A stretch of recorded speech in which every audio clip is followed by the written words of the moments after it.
Hello everyone, আসসালামু আলাইকুম। কাছে দূরে যে যেখান থেকে আমার এই ভিডিওটি দেখছেন আপনাদের সবাইকে ওয়েলকাম জানাচ্ছি লাবণী কিচেন কুকিং অ্যান্ড গার্ডেনিংয়ে। আশা করি আপনারা সবাই ভালো আছেন।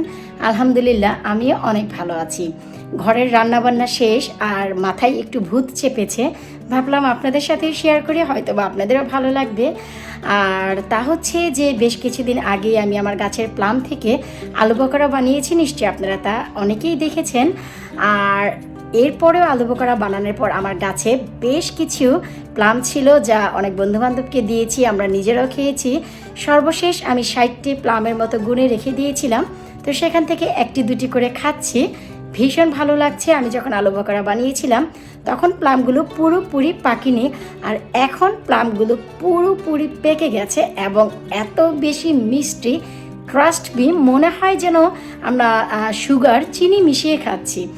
আমি অনেক ধরনের প্লাম খেয়েছি, বলা চলে আমি 6 থেকে 7 ধরনের প্লাম খেয়েছি। কোনো প্লাম আমি এত মিষ্টি খাইনি যতটা মিষ্টি আমার গাছের প্লাম। আমি খুবই সারপ্রাইজ যে পুরো পেকে যাওয়ার পর এত মিষ্টি কিভাবে হলো। কারণ আলু বোখরা যখন বানিয়েছি তখন পেকেছিল, টক মিষ্টি ছিল, তখনও চমৎকার একটি সুইটনেস ছিল, কিন্তু এখন যেন অনেক বেশি পেকে গেছে। তো এখন সবগুলো খাওয়ার পর আমার মাথায় কিছুটা ভূত চাপলো যে আমি এগুলো আলু বকরা বানাবো না, আমি এগুলো এমনিতে একটু শুকানোর চেষ্টা করব। জানি না যে পারবো কি না, কারণ নর্মালি শুকানোর জন্য কোনো প্রিজারভেটিভ দরকার হয় কি না বা কোনো প্রসেস আছে কি না আমি কিছুই জানি না। This is the first time in my life আমি একটি কাজ করতে যাচ্ছি, সফল হতেও পারি নাও পারি। তো চলুন শুরুতে আপনাদের একটু প্লামের সাথে পরিচয় করিয়ে দিই। রান্নাবান্না সব শেষ করে যখন দেখলাম যে গাছে এতগুলো প্লাম আছে, অলমোস্ট অনেকগুলো প্লাম শুকিয়েও যাচ্ছে। এই যে দেখুন, আমি একটু দেখাচ্ছি, অনেকগুলো শুকিয়েও যাচ্ছে। আর মোট 60টি প্লাম ছিল, সেখান থেকে আজাদ প্রতিদিন যখন এক্সারসাইজে যায় একটি দুটি করে খায়। আর আমিও যখন চাইনিজ লাউয়ের যত্ন করতে যাই বাহিরে, যেখানে আমার চাইনিজ লাউ গাছ আছে, আপনারা অনেকেই জানেন, প্লাম আর আপেল গাছের নিচে, তো তখনও আমি একটি দুটি করে খেয়েছি। শুরুতে খাইনি, যখন দেখলাম যে অনেক প্লাম আসলে পড়ে যাচ্ছে নিচের দিকে, তো আমি খেয়েছি। আর এখন যে আমি কাজটি করব তা হচ্ছে আমি এগুলো শুকিয়ে রাখবো, যেমন করে আমাদের দেশে বড়ই শুকায়, শুকনো বড়ই যা আমরা অলমোস্ট খেয়ে থাকি।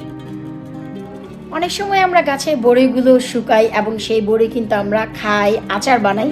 তো আমার টার্গেট হচ্ছে ফার্স্ট টাইম আমিও এই প্লামগুলো শুকানোর চেষ্টা করছি, যে যদি শুকাতে পারি হয়তো বা বড়ির মতন আমরা খেতে পারবো, বা এত প্লাম হয় আল্লাহর রহমতে, হয়তো বা নেক্সট ইয়ারও প্লাম হবে আশা রাখছি। তো তখনও হয়তো বা আমি এগুলো সংরক্ষণ করে রাখতে পারবো, যখন ইচ্ছা হয় খেতে পারবো। তো আপনারা আমার এই ভিডিওর সাথেই থাকবেন। ভিডিওর আইডিয়াটি ভালো লাগলে অবশ্যই একটি লাইক করবেন। দেখতেই পাচ্ছি আমরা যে খুব সুন্দর রোদ উঠেছে আজকে, আর আমাদের এই প্লামের জন্য কোনো প্রসেসিং নেই, সরাসরি এই ট্রেটি ধরে আমি এই ঘাসের উপরেই রেখে দেব। কারণ হচ্ছে আমার টার্গেট হচ্ছে শুকানো। প্লিজ আপনারা সবাই দোয়া করবেন যেন আমি আমার এই ফলগুলো শুকাতে পারি। যদি দেখি একদিন দুই দিনে কিছুটা এমন টেনে এসেছে, তাহলে ভাববো হয়তো বা আমি শুকাতে পারবো। তো আমি গার্ডেনে এসেছি প্লামগুলো দেওয়ার জন্য। বিশ্বাস করুন, যখন এই গার্ডেনে আসি, সবুজের মাঝে যখন আমি বসে থাকি, আমার কাছে মনে হয় যেন গাছপালা আমার সাথে কথা বলছে। এই যে দেখুন, পিছনে আমার বেগুনগুলো ঝুলছে, মনে হচ্ছে যে আমার দিকে তাকিয়ে আছে, আমাকে ডাকছে। আমার ভীষণ ভালো লাগে। তো যখনই আমি কাজ শেষে একটু কাজের জন্য গার্ডেনে আসি, ঠিক এভাবে আমি ঘাসের উপর ঠিক এভাবে আমি বসে থাকি। ফিরে এলাম পুরোপুরি 20 দিন পর। নিশ্চয়ই আপনাদের মনে আছে কেন ফিরে এসেছি। ভাই, আজ খেলে কালই ভুলে যাই 20 দিন আগে কি হয়েছে তা কি আর মনে থাকে। তো আমি পুরোপুরি 20 দিন পর ফিরে এসেছি আমার সাকসেসটি নিয়ে। নিশ্চয়ই মনে আছে আমি বেশ কিছু প্লাম শুকাতে দিয়েছিলাম। তো চলুন দেখি যে আমার সেই প্লামগুলোর কি অবস্থা। তো মাশাল্লাহ, আমি সাকসেস হয়েছি। এই যে দেখুন, পুরোপুরি প্লামটি কিন্তু আমার শুকিয়ে গেছে। তো এই যে প্লামটি শুকিয়েছে, এখন কোনো প্রকারের জুস বা কিছুই নেই। দেখুন, আমি হাতে নিয়েছি, আমার হাতে কিন্তু কিছুই লাগছে না, কিন্তু এখানে কিন্তু ভাই পরিমাণে অনেক কমে গেছে। তার কারণ কি? কারণ এগুলো আমার কনজারভেটরিতে শুকিয়েছে টেবিলের ওপর। আসতে যেতে আমি একটি খেয়েছি, হাজব্যান্ড একটি খেয়েছে, কারণ আলু বকরা বানানোর সময় প্লামটি পুরোপুরি পাকেনি, আর তখন ছিল টক মিষ্টি, দারুণ একটি সুইটনেস। আর যখন পুরোপুরি পেকে গেছে তখন এর অবস্থা আর এর যে টেস্ট খুবই মজা ছিল। তাই ভাই শুকাতে শুকাতে অর্ধেক শেষ হয়ে গেছে। হাজবেন্ডও খেয়েছে, আমিও খেয়েছি, আর আমার আমিনা বুড়িও খেয়েছে, আর আমান খাইনি, কারণ আমানের আবার এইরকম আতরঙ্গি খাবার মোটেও পছন্দ নয়। তো এখন আমি আপনাদের সাথে শেয়ার করি যে আমি এই প্লামগুলো কিভাবে শুকালাম। প্লামগুলো আমি সরাসরি আসলে দিয়ে দিয়েছিলাম একটি ট্রের উপর, তা আপনারা অনেকেই জানেন। এরপর আমি যে কাজটি করলাম, এটি হচ্ছে ভাই নভেম্বর মাস চলছে, আর নভেম্বর মাসে আমাদের ইউকের ঠান্ডা আশা করি আপনাদের অনেকেরই আইডিয়া আছে যে কতটা ঠান্ডা। তো মোটেও কোনো গরম ছিল না, রোদ ছিল না, আমার প্লামগুলি আমি একেবারেই শুকাতে পারছিলাম না। আজ কিছুটা রোদ আসছে আর শুকাচ্ছে, আবার আগামীকালকে কেমন যেন ভিজা ভিজা হয়ে যাচ্ছে, কারণ তেমন কোনো রোদের তাপও পাচ্ছিল না। তো আমি যে কাজটি করেছিলাম, আমি একদিন মাত্র আমার ট্রেটি ধরে আমি চুলার উপরে একটি ফ্রাইং প্যান বসিয়ে তার উপরে ট্রেটি দিয়ে রেখেছিলাম, যেন প্লামের ভিতরে যে পানি আছে সেটি যেন অনেকটাই শুকিয়ে আসে। তো আমি সাকসেসও হয়েছি, কিন্তু যা ঘটেছিল একেবারে স্লো আছে। আমি ট্রেটি বসিয়ে রেখেছিলাম, তারপর ঘরের কাজে এত ব্যস্ত হয়ে গিয়েছিলাম যে পুরোপুরি 3 ঘন্টা আমার কোনো মনে ছিল না। তো 3 ঘন্টা পর এসে দেখি প্লামগুলো অনেকটা স্কিন কিছুটা ফেটে ভেতর থেকে অনেক রস বের হয়ে এসেছে, আর সেই রসগুলো আগুনের তাপে অনেকটাই পুড়ে গিয়েছিল।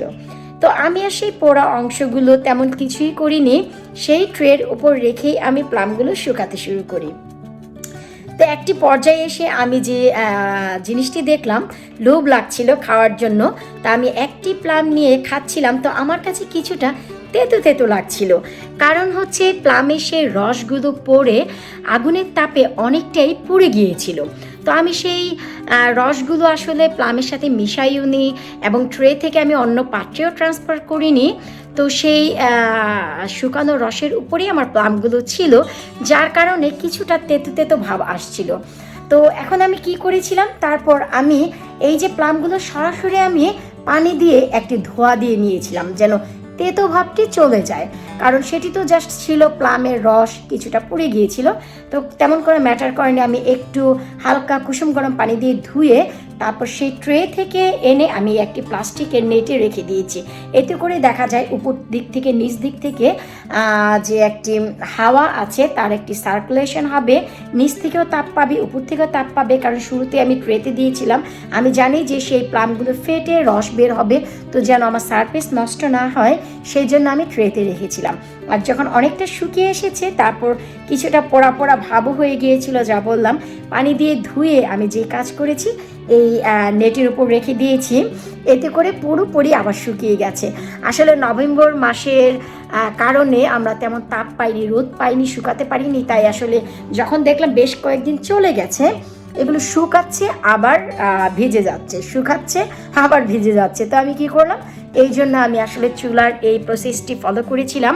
আপনারা যারা চান তারা কিন্তু ওভেনেও এই কাজ করতে পারেন।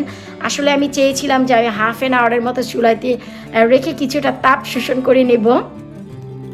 মাইন্ড থেকে একেবারে চলে গিয়েছিল, ঘরের কাজ করতে করতে 3 ঘন্টা পর আমি নামিয়েছি, যে কারণে রসগুলো পুড়ে আসলে তেতো হয়েছিল। এখন অ্যাবসলিউটলি ওকে আছে, কোনো সমস্যা নেই।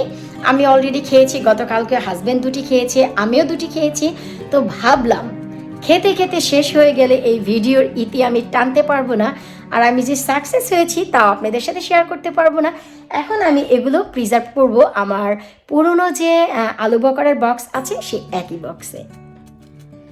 আসলে আমি চাচ্ছি না যে অন্য আরেকটি পাত্রে রাখতে, একই পাত্রে আমি রেখে দেই, কারণ 2টি আলু বকরা দেখতে আসলে চমৎকার লাগছে। আপনারা দেখতেই পাচ্ছেন কম্বাইনটি, নিচের দিকে আলু বকরা আর উপরের দিকে শুকনো প্লাম, অসাধারণ। তাই আমি একটি বক্সেই আসলে প্রিজার্ভ করে রাখছি।